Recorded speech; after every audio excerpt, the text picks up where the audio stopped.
आप सब लोगों को हमारा नमस्कार। और आज इतवार के दिन आपको आपके घरों से बुलाकर प्रेस वार्ता कर रहे हैं, क्योंकि ये बहुत जरूरी प्रेस वार्ता है और ये प्रेस वार्ता होनी चाहिए। और मुझे ऐसा लगता है कि किसी और लोकतंत्र में अगर ये घटनाएं हुई होती तो सरकारें गिर जाती। मैं पहले आपको एक छोटा सा वाकया सुनाना चाहती हूं, क्योंकि ये जो फाइनेंस के और मार्केट के और ऑफशोर, ये जो फाइनेंस के और मार्केट के और ऑफशोर के और फलाना होल्डिंग के जो मामले होते हैं वो थोड़े पेचीदा से लगते हैं, लेकिन बात बड़ी साफ है, स्पष्ट है और सरल है। एक गांव में डाका पड़ा। डाकुओं ने अंधाधुंध लूट मचाई, खूब लूटा खसोटा, माल इधर से उधर किया। शक था कि लुटेरों के साथ गांव का मुखिया मिला हुआ है, उसकी मिली भगत है। तो लोगों को समझ में नहीं आया वो क्या करें। वो कोतवाल के पास गए।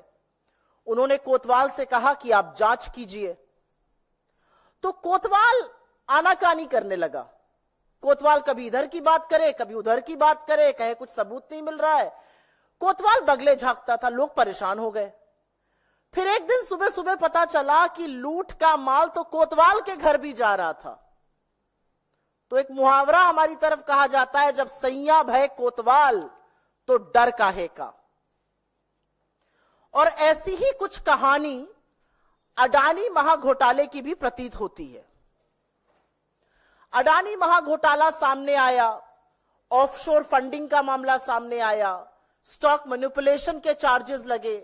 हिंडनबर्ग ने चार्ज लगाया कि कैसे ऑफशोर से पैसा आता था, स्टॉक मैनिपुलेशन होता था, कैसे राउंड ट्रिपिंग हो रही थी। ये सारे चार्जेस हिंडनबर्ग ने लगाए। तो इसकी जो जांच है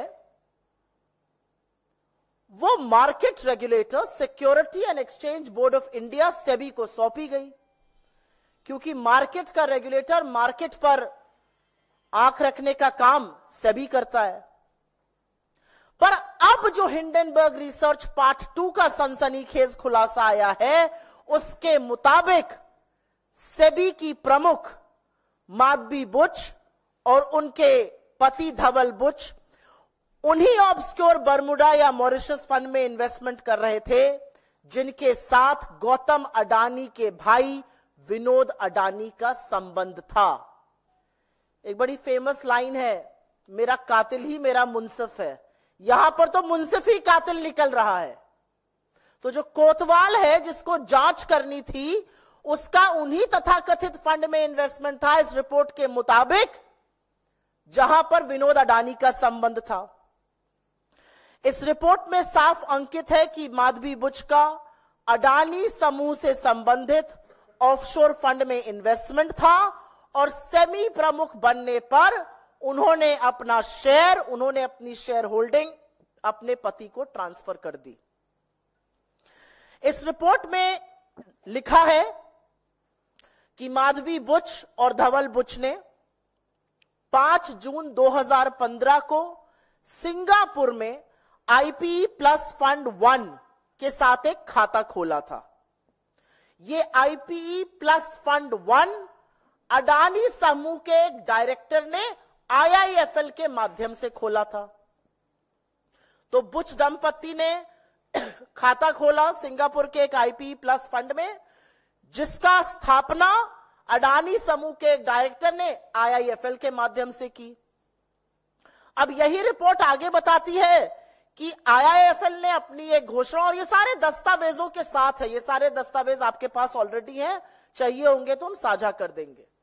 अब यही रिपोर्ट आगे बताती है कि आईआईएफएल ने अपनी एक घोषणा में बुच दंपति के इन्वेस्टमेंट सोर्स को सैलरी बताया और कुल संपत्ति करीब $10 मिलियन की आंकी गई।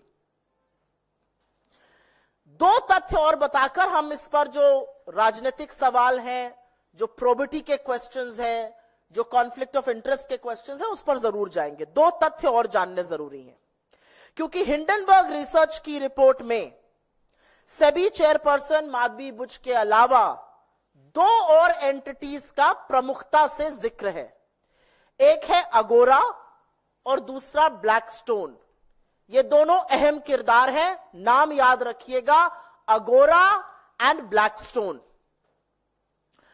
इस रिपोर्ट के अनुसार अप्रैल 2017 से लेकर मार्च 2022 सेबी प्रमुख बनने के टाइम तक माधवी बुश तब सेबी में होल टाइम मेंबर थी और उनके पास तब एक ऑफशोर सिंगापुरी कंसल्टिंग फर्म में 100% हिस्सेदारी थी।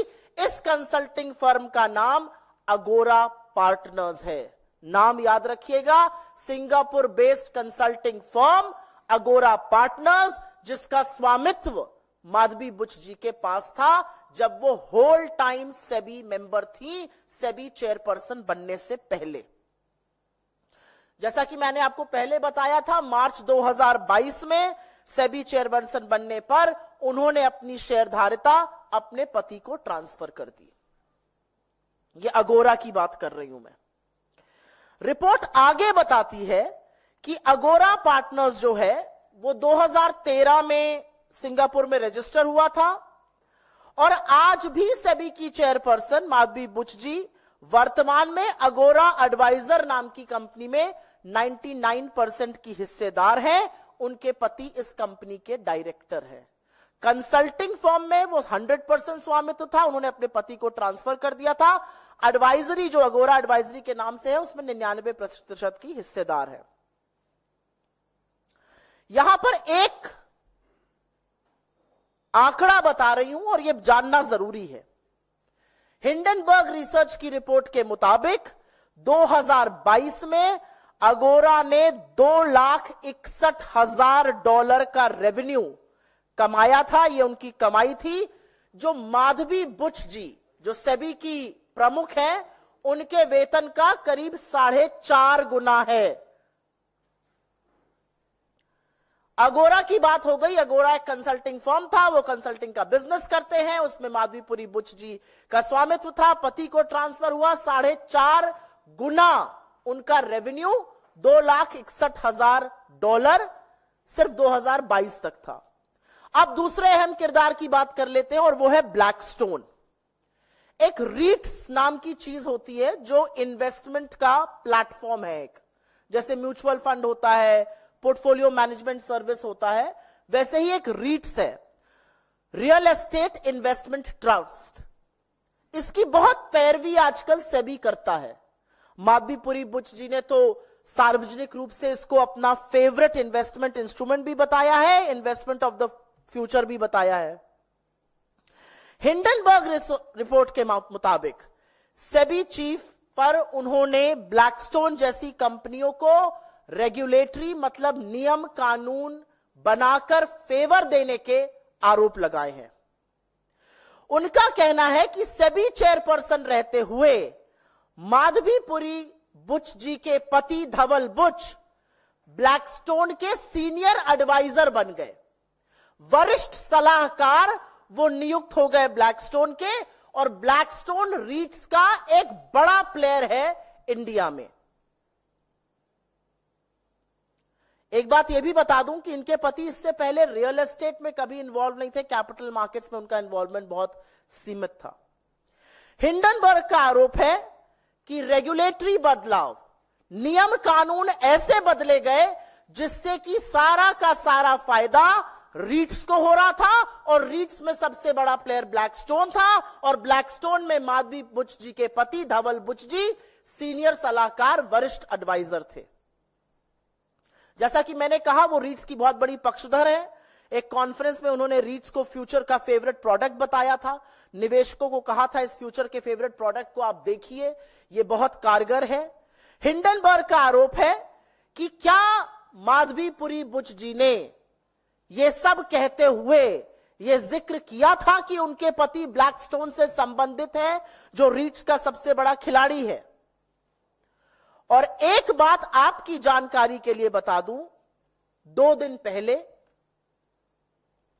जब सरसरी तौर पर यह चर्चा हो रही थी कि हिंडनबर्ग रिसर्च की एक और खुलासे वाली रिपोर्ट आने वाली है, ब्लैकस्टोन ने एक बड़ा कदम उठाया। उन्होंने नेक्सस सिलेक्ट ट्रस्ट में 33 करोड़ यूनिट 4,550 करोड़ में बेचती है। आपदा से पहले ही यहां फायदा बनाया जा रहा था, सवाल यह भी उठेगा। तो अब एक स्वतः सवाल उठता है कि क्या अडानी महाघोटाले की जांच इसलिए नहीं हो रही थी क्योंकि जिसको जांच करनी थी इस रिपोर्ट के अनुसार, इस रिपोर्ट के मुताबिक वो कहीं ना कहीं उसमें संलग्न थी। उच्चतम न्यायालय बार बार निवेश की जानकारी मांगता था, सेबी बार बार इधर उधर बगले झांकता था। सेबी ने तो यह तक कह दिया था we have drawn a blank, हमें कुछ मिल ही नहीं रहा है। ये मिनिमम लेवल पर, at the absolute minimum level, ये पारदर्शिता के तार तार करता है। And at the absolute maximum level ये संभवतः सबसे बड़ी क्रिमिनल कंस्पिरेसी है। एक महाघोटाले की जांच करने वाले संलग्न, और खैर उनकी नियुक्ति करने वालों की अभी हम बात करते हैं। एक बात और साफ है कि इस पूरे खुलासे ने सेबी चीफ, इस देश की सरकार और इस देश के प्रधानमंत्री नरेंद्र मोदी की इंटेग्रिटी को तार तार करके रख दिया है। उनकी कोई इंटेग्रिटी नहीं बची है। उनकी साख, उनकी प्रतिष्ठा, उनकी कर्तव्यनिष्ठा पर जबरदस्त सवाल है। वो कटघरे के घेरे में आज खड़े हुए हैं और यह पूरा समझ में आता है कि परम मित्र को बचाने के लिए बड़ी साजिश रची गई है। यहां दाल में काला नहीं है, यहां पूरी की पूरी दाल ही काली है। और इससे पहले कि बीजेपी, और वो कर रही है, नाम अडानी का आ रहा है, नाम सेबी का आ रहा है, नाम माधवी बुच का आ रहा है, नाम ब्लैकस्टोन का आ रहा है। बीजेपी को क्या तकलीफ है? वो काहे दंगल में, अखाड़े में उतरकर बचाव पे आ गए? ये कौन सा तिनका है? क्योंकि दाढ़ी में तिनका तो है और उसका खुलासा भी हम करेंगे। तो इससे पहले कि बीजेपी कहे कि हिंडनबर्ग रिसर्च जो है वो देश विरोधी है, वो अंतरराष्ट्रीय साजिश रच रही है देश के खिलाफ, यहां पर बताना जरूरी है कि लोकतंत्र में सरकार को जवाबदेह बनाने के लिए, ईमानदार बनाने के लिए और सुनिश्चित करने के लिए कि देश के कानून का पालन हो, इसके लिए विपक्ष प्रतिबद्ध है। पिछले 10 सालों में इस देश के कानून अप्रत्याशित तरीके से देश के दलितों पर, आदिवासियों पर, पिछड़ों पर, माइनॉरिटीज पर, ऑपोजिशन पर लगे हैं, लेकिन धन्ना सेठों पर, रसूख वाले लोगों पर, सत्ताधीशों पर इन कानून का कोई इंपैक्ट नहीं है, कोई इफेक्ट नहीं है। और इसलिए कुछ बहुत जरूरी सवाल है। सवाल सबसे पहले सेबी चीफ माधवी बुच जी से है। पहला सवाल यह है कि क्या आपने 2015 में ग्लोबल डेवलपमेंट अपॉर्चुनिटी फंड का हिस्सा बनकर IPE प्लस फंड 1 में निवेश किया था, जो गौतम अडानी के भाई विनोद अडानी से भी संबंधित है? दूसरा सवाल, जब आप सेबी की पूर्णकालिक सदस्य थी तो क्या आपने IPE प्लस में अपने निवेश को, अपनी शेयर होल्डिंग को सेबी के सामने उसका खुलासा किया था, उसका डिस्क्लोजर किया था या नहीं किया था? क्या आप यह बता पाएंगी कि अडानी एंटरप्राइजेज और उनके पूर्व निर्देशक Anil Ahuja IPE plus fund से किस तरह से संबंधित थे? उन्होंने IIFL के साथ इस फंड की स्थापना कैसे की थी? क्या आप यह बता पाएंगी कि जब आप सेबी की पूर्णकालिक निदेशक थी तो क्या आपने सिंगापुर में एगोरा पार्टनर्स या भारत में एगोरा पार्टनर्स में हिस्सेदारी, शेयर आपके थे या नहीं थे? क्या आपने इसका डिस्क्लोजर सेबी को किया था? क्या आपने इस शेयर होल्डिंग के माध्यम से पैसा कमाया है? क्या आपकी रेवेन्यू स्ट्रीम आई है? किन संस्थाओं ने इस कंसल्टिंग फर्म एगोरा को बिजनेस दिया? क्या आप ये बता सकती हैं? क्योंकि एक वक्त में आपके पास पूरा इसका स्वामित्व था रिपोर्ट के अनुसार। क्या आपने 2022 में एगोरा में अपना स्वामित्व, अपनी शेयर होल्डिंग अपने पति को ट्रांसफर की थी, जैसा कि यह रिपोर्ट कह रही है? वो कौन सी संस्थाएं हैं जो आज भी एगोरा को कंसल्टिंग फर्म, कंसल्टिंग का बिजनेस दे रही हैं? वो भारत की कौन सी कंपनीज हैं? क्योंकि सेबी चीफ रहते हुए यह डिस्क्लोजर करना भी जरूरी है। क्या आपने सेबी को सूचित किया था कि आपके पति ब्लैकस्टोन से अब संबंधित है, जो रीट्स में एक बहुत बड़ा खिलाड़ी है? आपने या सेबी के किसी समूह ने या सेबी की किसी मीटिंग ने ब्लैकस्टोन से अकेले, अडानी ग्रुप से अकेले या किसी ऐसी कंपनीज के साथ मीटिंग की है जिनका ब्लैकस्टोन और अडानी से लेना देना है? सुप्रीम कोर्ट को सेबी ने कहा हमारे हाथ कुछ नहीं लगा, वी ड्रू अ ब्लैंक। क्या आपने कोर्ट द्वारा स्थापित समिति और इस देश के सर्वोच्च कोर्ट को यह बताया था कि जिन फंडों की जांच आपको सौंपी गई है उनमें से कुछ तथाकथित तौर पर इस रिपोर्ट के मुताबिक वो फंड थे जिनमें आपकी हिस्सेदारी, आपकी शेयर होल्डिंग थी? क्या आपने इसका खुलासा सुप्रीम कोर्ट गठित समिति या खुद सुप्रीम कोर्ट के सामने किया था? और एक सबसे बड़ा सवाल, अगर ऐसा था, अगर आपकी शेयर होल्डिंग थी, और उनका स्टेटमेंट कहता है मेरी शेयर होल्डिंग थी जो मैंने ट्रांसफर कर दी थी, तो आपने अपने आप को इस जांच से क्यों नहीं रिक्यूज किया? Caesar's wife has to be above suspicion. आप कैसे उन फंड की जांच करती रही, अगर करती रही, जिनमें आपका कभी निवेश था, आपके पति उसे संलग्न है? यह कैसे हो सकता है? आपने अपने आप को इस जांच से अलग क्यों नहीं किया, अगर नहीं किया? और क्या इतने गंभीर आरोपों से घिरे रहने के बाद आप सेबी के पद पर, सेबी के सर्वोच्च पद पर, इस देश की शेयर मार्केट की रेगुलेटर बनी रह सकती है, या आपको तत्काल प्रभाव से बर्खास्त कर देना चाहिए?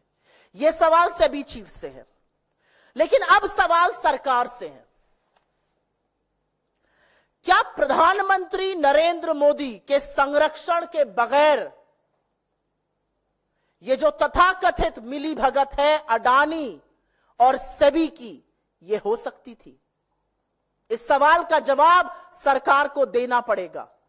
क्या सरकार के सामने ये तथ्य थे कि आपकी सेबी चीफ, जिसको आपने सेबी चीफ अपॉइंट किया है, जिस समूह की वो जांच कर रही है, उस समूह में तथाकथित तौर पर उसके इन्वेस्टमेंट्स थे? क्या यह बिना नरेंद्र मोदी की जानकारी के, बिना उनके संरक्षण के संभव है? क्या नरेंद्र मोदी अपनी मार्केट रेगुलेटर के इतने बड़े घपलाबाजी में संलग्न आरोप पर अब अपनी चुप्पी बरकरार रख सकते हैं, या उनको बोलना चाहिए?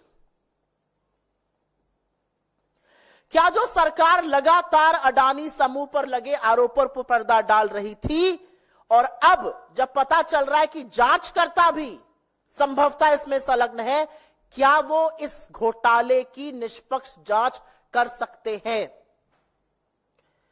सत्ता के गलियारों में पिछले कुछ सालों से, 10 सालों से फुसफुसाहट थी, और अब वो हुंकार है। और फुसफुसाहट ये थी कि सरकारी अफसरों, रेगुलेटर्स, संभवतः न्यायपालिका के चयन में, नियुक्ति में गौतम अडानी का बढ़ता हुआ भयंकर वर्चस्व है।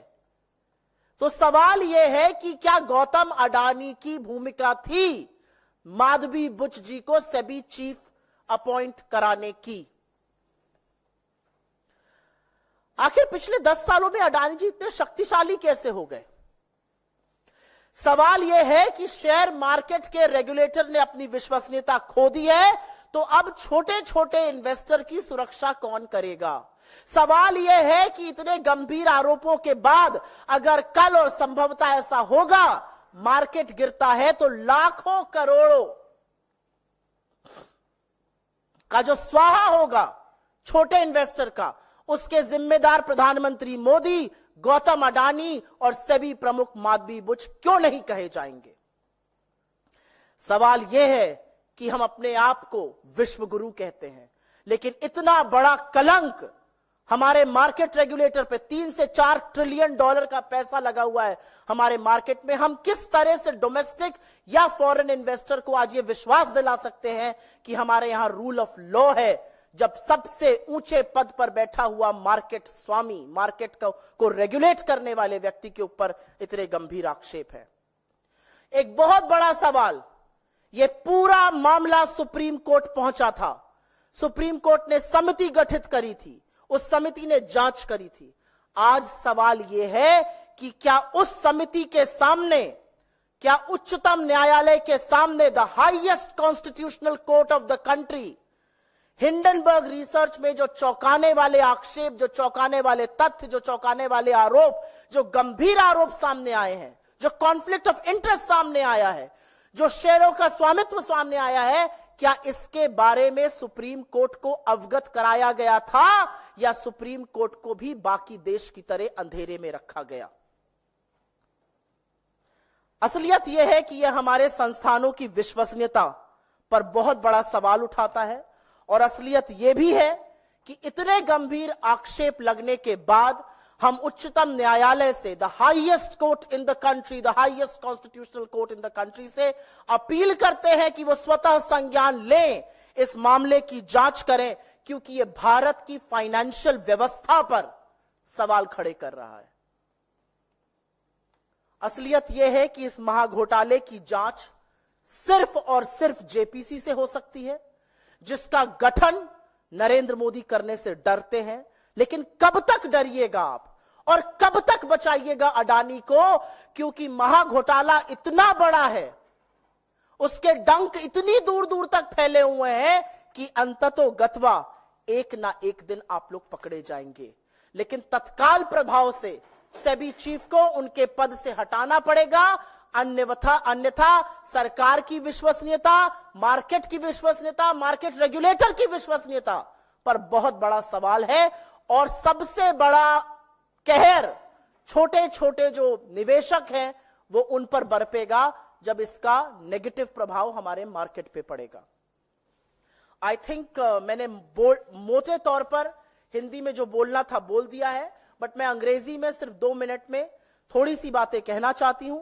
There are absolutely serious allegations that have been raised in the Hindenburg Research report on the role of the market regulator, on the shareholding of Madhvi Buch and her husband, on how allegedly she was investing in funds which were connected, offshore funds which were connected to Gautam Adani's brother Vinod Adani.